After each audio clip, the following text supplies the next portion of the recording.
Hello everyone, this is chapter 3 of The Boy in the Striped Pyjamas. Chapter 3, The Hopeless Case. Bruno was sure that it would have made a lot more sense if they had left Gretel behind in Berlin to look after the house because she was nothing but trouble. In fact, he had heard her described on any number of occasions as being trouble from day one. Gretel was 3 years older than Bruno, and she had made it clear to him from as far back as he could remember that when it came to the ways of the world, particularly any events within that world that concerned the two of them, she was in charge. Bruno didn't like to admit that he was a little scared of her, but if he was honest with himself, which he always tried to be, he would have admitted that he was. She had some nasty habits, as was to be expected from sisters. She spent far too long in the bathroom in the mornings for one thing, and she didn't seem to mind if Bruno was left outside, hopping from foot to foot, desperate to go. She had a large collection of dolls positioned on shelves around her room that stared at Bruno when he went inside and followed him around, watching whatever he did. He was sure that if he went exploring in her room when she was out of the house, they would report back to her on everything he did. She had some very unpleasant friends too, who seemed to think that it was clever to make fun of him, a thing he never would have done if he had been 3 years older than her. All Gretel's unpleasant friends seemed to enjoy nothing more than torturing him and said nasty things to him whenever Mother or Maria were nowhere in sight. "Bruno's not 9, he's only 6, said one particular monster over and over again in a sing-song voice, dancing around him and poking him in the ribs. "I'm not 6, I'm 9, he protested, trying to get away. "Then why are you so small?" asked the monster. "All the other 9-year-olds are bigger than you." This was true, and a particular sore point for Bruno. It was a source of constant disappointment to him that he wasn't as tall as any of the other boys in his class. In fact, he only came up to their shoulders. Whenever he walked along the streets with Carl, Daniel and Martin, people sometimes mistook him for the younger brother of one of them, when in fact he was the second oldest. "So you must be only 6, insisted the monster, and Bruno would run away and do his stretching exercises and hope that he would wake up one morning and have grown an extra foot or two. So one good thing about not being in Berlin anymore was the fact that none of them would be around to torture him. Perhaps if he was forced to stay at the new house for a while, even as long as a month, he would have grown by the time they returned home, and then they wouldn't be able to be mean to him anymore. It was something to keep in mind anyway if you wanted to do what Mother had suggested and make the best of a bad situation. He ran into Gretel's room without knocking and discovered her placing her civilization of dolls on various shelves around the room. "What are you doing in here?" she shouted, spinning around. "Don't you know you don't enter a lady's room without knocking?" "You didn't bring all your dolls with you, surely?" asked Bruno, who had developed a habit of ignoring most of his sister's questions and asking a few of his own in their place. "Of course I did," she replied. "You don't think I'd have left them at home? Why, it could be weeks before we're back there again." "Weeks?" said Bruno, sounding disappointed but secretly pleased because he'd resigned himself to the idea of spending a month there. "Do you really think so?" "Well, I asked Father, and he said we would be here for the foreseeable future." "What is the foreseeable future exactly?" asked Bruno, sitting down on the side of her bed. "It means weeks from now," said Gretel, with an intelligent nod of her head. "Perhaps as long as 3. "That's all right then," said Bruno, "as long as it's just for the foreseeable future and not for a month. I hate it here." Gretel looked at her little brother and found herself agreeing with him for once. "I know what you mean," she said. "It's not very nice, is it?" "It's horrible," said Bruno. "Well, yes," said Gretel, acknowledging that. "It's horrible right now, but once the house is smartened up a bit, it probably won't seem so bad. I heard Father say that whoever lived here at Outwith before us lost their job very quickly and didn't have time to make the place nice for us." "Outwith?" asked Bruno. "What's an Outwith?" "It's not an Outwith, Bruno," said Gretel with a sigh. "It's just Outwith." "Well, what's Outwith then?" he repeated. "Outwith what?" "That's the name of the house," explained Gretel. "Outwith."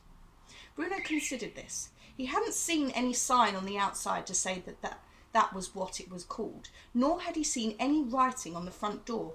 His own house back in Berlin didn't even have a name. It was just called Number 4. But what does it mean? He asked in exasperation. Out with what? Out with the people who lived here before us, I expect, said Gretel. It must have to do with the fact that he didn't do a very good job, and someone's said out with him, and let's get a man in who can do it right. You mean father? Of course, said Gretel, who always spoke of father as if he could never do any wrong and never got angry and always came in to kiss her goodnight before she went to sleep, which, if Bruno was to be really fair and not just sad about moving houses, he would have admitted father did for him too. So we're here at out with, because someone said out with the people before us. Exactly, Bruno, said Gretel. Now get off my breadsped. You're messing it up. Bruno jumped off the bed and landed with a thud on the carpet. He didn't like the sound it made. It was very hollow, and he immediately decided he'd better not go jumping around this house too often, or it might collapse around their ears. I don't like it here, he said for the 100th time. I know you don't, said Gretel, but there's nothing we can do about it, is there? I miss Carl and Daniel and Martin, said Bruno. And I miss Hilda and Isabel and Louise, said Gretel, and Bruno tried to remember which of those 3 girls was the monster. I don't think the other children look at all friendly, said Bruno, and Gretel immediately stopped putting one of her more terrifying dolls on a shelf and turned round to stare at him. What did you just say? She asked. I said I don't think the other children look at all friendly, he repeated. The other children? Said Gretel, sounding confused. What other children? I haven't seen any other children. Bruno looked around the room. There was a window here, but Gretel's room was on the opposite side of the hall, facing his, and so looked in a totally different direction. Trying not to appear too obvious, he strolled casually towards it. He placed his hands in the pockets of his short trousers and attempted to whistle a song he knew while not looking at his sister at all. Bruno, asked Gretel, what on earth are you doing? Have you gone mad?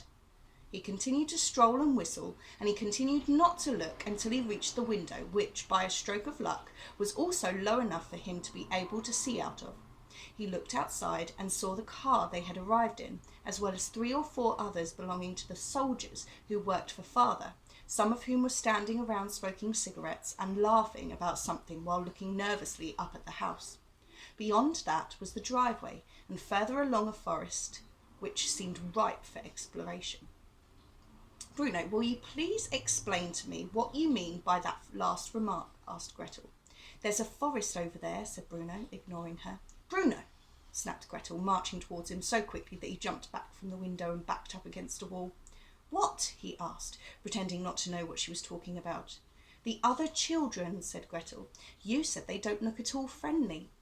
Well, they don't, said Bruno, not wishing to judge them before he met them, but going by appearances, which Mother had told him time and time again not to do. But what other children? Asked Gretel. Where are they? Bruno smiled and walked toward the door, indicating that Gretel should follow him. She gave out a deep sigh as she did so, stopping to put the doll on the bed, but then changing her mind and picking it up and holding it close to her chest as she went into her brother's room, where she was nearly knocked over by Maria, storming out of it, holding something that closely resembled a dead mouse. They're out there, said Bruno, who had walked over to his own window again and was looking out of it.